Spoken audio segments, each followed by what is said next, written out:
Over the years, it has quite been agreed that sin begets sin, where a thing continues to be perpetrated or to be done in perpetuity over a long period of time.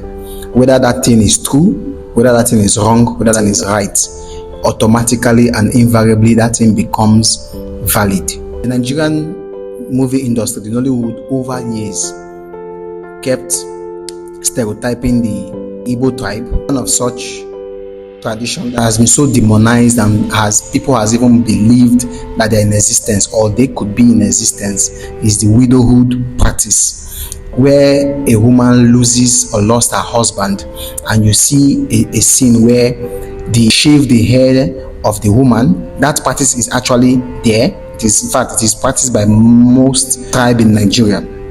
However, the case where the woman is meant to drink water that was used in bathing the deceased or the dead man is a tradition or a custom that is repugnant to natural justice, equity, and good conscience. That custom has been long abolished. Most of the communities that practice that kind of terrible, mundane, or archaic do that under pretense, do that by hiding. The Violence Against Persons Prohibition Act of 2015, section 15 to be precise, expressly provides that no person shall place a widow under a very terrible practices that are mundane, practices that are repugnant, practices that are in contravention of the 1999 Constitution. Any kind of practice that is dehumanizing, any kind of practice that may demean or hold the widow in a state of ridicule cannot be practiced. It is highly prohibited, and the law punishes offenders. Where an individual is caught practicing such kind of mundane custom, where you subject a widow to certain terrible and dehumanizing practice, that individual or that defaulter can be liable upon conviction for 3 years imprisonment or an option of fine of 500,000 naira, or both. Where you are caught even aiding such a perpetrator of that practice, you are upon conviction liable for 1 year imprisonment or 200,000 naira.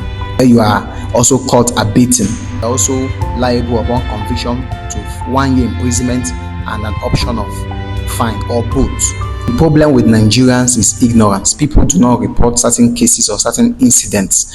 So for the widows out there, or you know any widow, or you're a widow, or you have experienced such kind of thing, report it to the nearby police station, or you take it up to a legal practitioner, report the case, and your human rights will be made right. And those perpetrators or those people who meted out that act of that dehumanizing act on you will be brought to book. It doesn't matter who the person is, whether it is a community.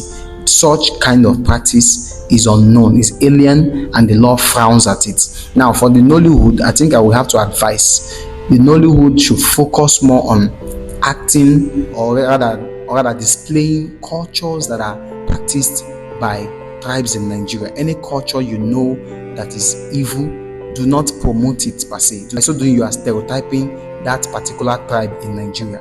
Rather, you show that even though they are being done, the law dealt with people who perpetrated those kind of acts.